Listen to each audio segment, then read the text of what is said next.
पाकिस्तान भारत में आना चाहिए, पाकिस्तान भारत में आना चाहिए, बिल्कुल आना चाहिए। और वहाँ पे जितने आतंकवादी पल रहे हैं वो भी फिर भारत में आ जाएंगे। मारता है ना मोदी, जब भी तो उनके घर में घुस के मारता है ना। मारा क्यों नहीं मारा? हाफिज सईद खुला घूम रहा है, कंधार हाईजैक अपहरण कांड का हाफिज उन्होंने अभी तक खुला घूम रहा है। जी क्या कहना चाहेंगे, दिल्ली के अंदर में चुनाव हुए, रिजल्ट आए, भाजपा जीत चुकी है, क्या कहना चाहेंगे? बधाई भाजपा को और बधाई दिल्ली वासियों को। आपदा से मुक्ति पाई, विपदा से एंट्री पाई। विपदा से एंट्री पाई, बिल्कुल। आपदा गई, विपदा आई, शुरुआत हो जाइए दिल्ली वासियों विपदा को झेलने के लिए। अब रोज नए कारनामे आपको देखने के लिए मिलेंगे, तो उल्टा हो गया। कर आपको देखने को मिलेंगे, रोज नई जीएसटी के स्लैब आपको देखने के लिए मिलेंगे, रोज नया हिंदू मुस्लिम का एंगल आपको देखने के लिए मिलेगा, रोज नए वहाँ पटपरगंज में रोज नए वहाँ लोगों के वोट चेक करे जाएंगे, क्योंकि वहाँ से हमारे रविंदर सिंह देवी पहले पार्षद थे, अब विधायक बन के आ चुके हैं। कपिल मिश्रा साहब जो हमारे जिन्होंने दिल्ली दंगों के मुख्य आरोपी जिन्हें मारा गया था, वो आज विधानसभा में पहुंच चुके हैं। अब देखिए, अब रोज नया कुछ ना कुछ आपको दिल्ली में देखने के लिए मिलेगा, रोज आपके पास स्टोरी कवर करने के लिए ये बड़ी अच्छी बात कही है आपने, नए नए मौके मौजूद होंगे। अच्छा, मुस्तफाबाद से मोहन सिंह बिष्ट बीजेपी के जो कैंडिडेट जीते हैं, उन्होंने जीते ही एक बयान दे दिया। बिल्कुल बिल्कुल, मैंने अभी आपसे ये बात, आपने तो अभी बात उठाई, मैंने आपसे क्या कहा कि जीते ही आपको रोज नई चीजें देखने को मिलेंगी। मुस्तफाबाद से अभी तो जीते ही हैं, अभी तो विधायक पद की शपथ भी नहीं ली, उन्होंने कह दिया कि मुस्तफाबाद का मैं नाम बदलूंगा, इसे शिव विहार या शिव कॉलोनी करूंगा, या शिवपुरी या शिव विहार करूंगा। आप ये बताएं, नाम बदलने से क्या फर्क पड़ जाता है भाई साहब? क्या कुछ में वहाँ पे लोगों के रहन सहन में बदलाव आ जाएगा? क्या वहाँ के जो जाम हुए हुए सीवर हैं वो खुल जाएंगे नाम बदलते ही? क्या वहाँ पे अमृत वर्षा होने लगेगी, पानी की जगह वहाँ पे अमृत बरसेगा? क्या बदलाव आएगा वहाँ पे सिर्फ एक नाम बदलने से? लेकिन नहीं, उन्होंने शुरुआत में ही अपने तेवर दिखा दिए कि मुस्तफाबाद का नाम बदल के हमने शिव विहार या शिवपुरी करना है, बस वही। गोबर खाने वाले सिर्फ यही काम कर सकते हैं, उससे कोई काम नहीं करा जाता। चीज़ अब आपको देखने के लिए रोज मिलेगी, अब नई नई चीज़ें रोज आपके। उसके बाद पता चलेगा सीलमपुर का नाम अब सीलमपुर से सलेमपुर नहीं करा जाएगा, वो बदलेंगे। ब्रह्मपुरी का नाम ब्रह्मपुरी से बदल के ब्रह्मपुरी तो खैर चलिए ब्रह्मा के नाम पे रखा गया, और जो तमाम जो है मुस्लिम एरिया है वहाँ पे अब कहेंगे इसका नाम बदलो, उसका नाम बदलो, ऐसा करो वैसा करो। ये रोज नई कवायद देखने को मिलेंगी, क्योंकि जिन वादों के आधार पर ये लोग सत्ता पे आए हैं वो वादा इनसे एक भी पूरा होने वाला नहीं है।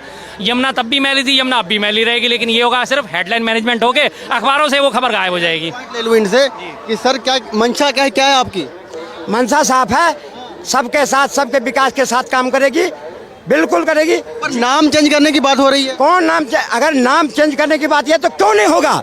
वहाँ 58% हिंदू रह रहे हैं और 42% मुस्लिम है। अगर हिंदू का कोई रिश्ता जाता है तो कहता है तुम मुसलमान इलाके में हम तुम्हारे साथ शादी नहीं करेंगे। जनमानस को ध्यान में रखा जाएगा, बिल्कुल रखा जाएगा। मुगल चला गया और तुगलक रोड क्या है ये कारण ये है भाजपा की वो नीति नहीं है, सबके साथ सबके विकास के साथ काम करेगी, जनमानस को ध्यान में रखेगा, जहां जनमानस की पुकार होगी उस पर खरा उतरेगा। वो तुष्टीकरण वाली सरकार नहीं है। ठीक है, अब दिल्ली में गोबर भक्त ऐसे ही चिल्लाएंगे, गोबर खाने वाले की चीख निकलती ही रहेगी। अब शर्मा जी इन्होंने इन्होंने कहा कि क्योंकि शादियां नहीं होती हैं वहाँ पर। अच्छा, वही तो मैं भी इन्हें कह रहा हूँ, इस हिसाब से कि वहाँ पे मुस्तफाबाद है, इसका मतलब मुस्लिम ज़्यादा रहते होंगे, लोग नहीं आते होंगे।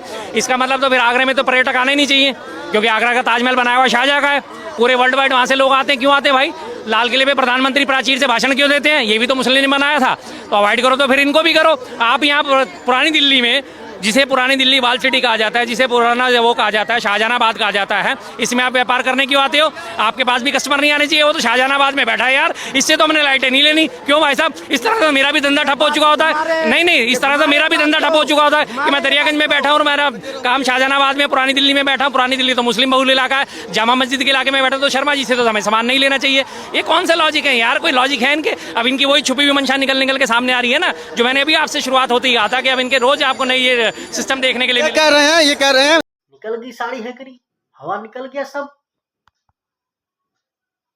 आपदा तो यही, पर विपदा आ रही है। ये आपदा सदा के लिए गई, और इससे बड़ी आपदा तो देश के सामने कांग्रेस पार्टी है, इसको भी हटा चुके हैं हम। जो थोड़ा सा रह गया तिलमिलाहट, वो 29 में खत्म हो जाएगा। ये अपने आप को सीखें, अंडा पर सिमटने वाली पार्टी का वकालत करने यहाँ जाते हैं। इनकी बात को जनता सुनी कहाँ है? सुनी तो हमारी बात को है, जो 2014 से यहाँ बोल रहे हैं, और राज्य प्रति राज्य चुनने के बाद दिल्ली की बारी आई थी, दिल्ली में भी फतह कर दिए। और ये क्या बात करेंगे? ये हमेशा तुष्टीकरण के काम करने, राजनीति करने वाले पार्टी, एक वर्ग शब्द के लिए उस पर मरने वाली पार्टी। ये जितनी भी पार्टियां थी दिल्ली में % वोट के लिए अपनी जान गंवाने को तैयार, अब देश की 80% जनता ने नकार दिया है इनको। दिल्ली में भाजपा जीती है या भगवा? भारतीय जनता पार्टी और सनातन की दोनों की जीत हुई है, बिल्कुल जीत हुई है, दोनों की हुई है साहब। दोनों की जीत हुई है। ये मुझे समझ नहीं आता इन लोगों की बुद्धि कहाँ जाती है। 6 अप्रैल 1980 को जो है उन्हें भारतीय जनता पार्टी की स्थापना होती है। एक तरफ कहते हैं सनातन हमारा बहुत प्राचीन धर्म है, सबसे पहले हम हैं, सनातनी सबसे प्राचीन माने जाते हैं। हमारे भारत की सभ्यता 5000 साल पुरानी सनातनी सभ्यता है। फिर उसके बाद 1980 में आने वाली पार्टी के अगेंस्ट आके उसके झंडे तले नीचे आके खड़े होते हैं कि अब सनातन की जय हुई है। इससे पहले हमारा सनातन कहाँ था भाई? जब महाभारत काल में हमारा सनातन क्या जिंदा नहीं था? रामायण काल में क्या हमारा सनातन जिंदा नहीं था क्या? उसके बाद हमारे और सनातन के जो हमारे 323 ईस्वी तक जब कनिष्क का शासन था हमारे देश में, तमिलनाडु से लेकर और कांधार तक फैला हुआ था, सबसे बड़ा शासनकाल आज तक के शासनकाल में हमारे जो कनिष्क अंतिम जो हमारा हिंदू था तब नहीं फैला हुआ था, तब सनातन की ध्वजा नहीं लहराती थी। लेकिन इनके हिसाब से सनातन का उदय ही 6 अप्रैल 1980 को होता है, जिस दिन बीजेपी की स्थापना होती है। उस दिन के बाद से अपने आप को सनातनी मानते हैं, अपने सारे पुरखों का अपमान कर देते हैं जो इनके पुरखे सनातनी रहे, क्योंकि तब भाजपा नहीं थी तो इनके पुरखे सनातनी नहीं थे। हर बार इनका तो एक ही सिर्फ लेना देना है कि भाजपा आई तो सनातन आया। सनातन तो उससे पहले भी मौजूद था, राम मंदिर उससे पहले भी मौजूद था, कृष्ण मंदिर उससे पहले भी मौजूद था, मथुरा वृंदावन उससे पहले भी मौजूद थी, तमाम हमारी सारी की सारी धार्मिक सभ्यताएं उससे पहले मौजूद थी या थी या नहीं थी। बीजेपी के उदय होने से पहले कौन सी एक चीज बता दो जो बीजेपी के उदय होने के बाद क्या है? सारे था, लेकिन सारे चीज होने किसने दबाया? हिंदुओं को पहले, मेरा नाम काजल है, ठीक है, हिंदुओं को पहले ही दबा रखा था। अच्छा, किस चीज़ में? बिल्कुल, हिंदुओं को पहले ही दबा रखा। कांग्रेस की सरकार थी, ठीक है, कांग्रेस की सरकार थी, वो हमेशा मुसलमानों को या आपस में बंटवारे की बात करते थे और हिंदुओं को उन्होंने दबा रखा था। ना मंदिर बसते थे ना अगर ठीक है, मैं मानती हूँ कांग्रेस की इतनी बड़ी सरकार थी तो उन्होंने सबसे बड़ी बात राम मंदिर क्यों नहीं सॉल्व करा, कश्मीर की धारा क्यों नहीं हटाई, ठीक है। दूसरी सबसे बड़ी बात, ठीक है, आप ये कहते हो कि हिंदू तो पहले से ही था, हिंदू तो पहले से ही था ना, तो डिवाइड एंड रूल की पॉलिसी क्यों अपनाई गई? बता देते हैं किसने नहीं छोड़नी चाहिए थी। सवाल खत्म हो जाए फिर मैं बिल्कुल नहीं छोड़। 3 सवाल पूछे इन्होंने, राम मंदिर, कश्मीर मुद्दा। अब ये इन्होंने हिंदू राष्ट्र की बात करी तो द्विराष्ट्र का सिद्धांत किसने उठाया था? सबसे पहले जिन्ना और सावरकर ने, पहली चीज। दूसरी बात इन्होंने कहा कि राम मंदिर का मुद्दा, राम मंदिर में सबसे पहले जो है प्राण प्रतिष्ठा किसने करवाई थी? 1954 में डॉक्टर राजेंद्र प्रसाद ने वहाँ का ताला खोला था और नेहरू जी को आमंत्रित करा था। उन्होंने कहा मैं नहीं जाऊंगा। सुनिए डॉक्टर, मैं आपको मौका दूंगा, मैं आपको मौका दूंगा। बिल्कुल, हे भगवान, सत्ता के लिए कुछ भी कर सकती थी कांग्रेस। को मारा गया था, उनको भी जहर दे के मारा गया था। अच्छा, कब मारा गया था? कब उनकी मृत्यु की डेट बताइए। अरे भाई मुझे नहीं पता, पर पता उनको तो फिर भी नहीं बोले जाओगे, लेकिन करके बात करते हैं, क्या करके बात करते हैं? ये इन्हें पता नहीं कि डॉक्टर राजेंद्र प्रसाद प्रधानमंत्री थे, राष्ट्रपति थे, लेकिन डॉक्टर राजेंद्र प्रसाद को मारा गया था। है कितनी शानदार बात इन्होंने कही। राम मंदिर का ताला जो खुलवाया था वो किसने खुलवाया था? राजीव गांधी ने खुलवाया, नहीं खुलवाया? ताला तोड़वाया, नहीं तोड़वाया था? राजीव गांधी कांग्रेस से थे या नहीं थे? नरसिम्हा राव ने वहाँ पे पूजा का अधिकार दिया या नहीं दिया? फिर ये कांग्रेस को कैसे विरोधी ठहरा सकते हैं कि हिंदू धर्म की विरोधी? कांग्रेस ही अकेली वो पार्टी जिसने सब धर्मों को साथ लेकर चली है। उसने अगर हिंदू प्रधानमंत्री दिया तो उसने सिख प्रधानमंत्री भी दिया, उसने राष्ट्रपति ज्ञानी जैल सिंह भी दिए तो उसने दलित प्रधानमंत्री भी दिया, उसने डॉक्टर जाकिर हुसैन दिए तो डॉक्टर अब्दुल्ला भी दिए उन्होंने, अब्दुल्ला नहीं, अबुल कलाम उनके उसमें थे, मौलाना अबुल कलाम थे वो थे अटल जी के टाइम में थे उन्हें वो उसके डॉक्टर अहमद हिदायतुल्लाह, उनकी मैं बात कर रहा हूँ। कौन सी बात उन्होंने किस धर्म को किस जाति को छोड़ा? ये बात करते हैं ना, ये तक तो पता नहीं कि राष्ट्रपति थे या प्रधानमंत्री थे। ये बात करने आ गई सनातन पे, कश्मीर के मुद्दे के लिए बात करें। क्यों नहीं बात कर? मालूम कुछ होता नहीं है, बीच में आकर टपक जाती है, हवा निकल जाती है, अब इसको भागना पड़ेगा। नहीं, आप ये राहुल गांधी जाते हैं केदारनाथ जाते हैं और सो जाते हैं। अच्छा। ममता बनर्जी जाती है, सो जाती हैं मंदिरों पे जाके, और क्या मंदिरों में जाके सो जाते हैं ये लोग। इनको तो पता ही नहीं है, जनेऊ पहनता है, उसकी कास्ट ही नहीं पता उसको, उसकी कास्ट क्या है राहुल गांधी की? पता है उसकी कास्ट क्या है? आपको पता? हाँ बिल्कुल पता है, वो मुसलमान है, मुसलमान राहुल गांधी। बिल्कुल बिल्कुल। इंदिरा गांधी की शादी एक मुसलमान से हुई थी। जब आपको यही नहीं पता कि इंदिरा गांधी की शादी मुसलमान से हुई थी या पारसी से हुई थी? अरे मैडम, पारसी थे, वो इनके एक ये और एक ये।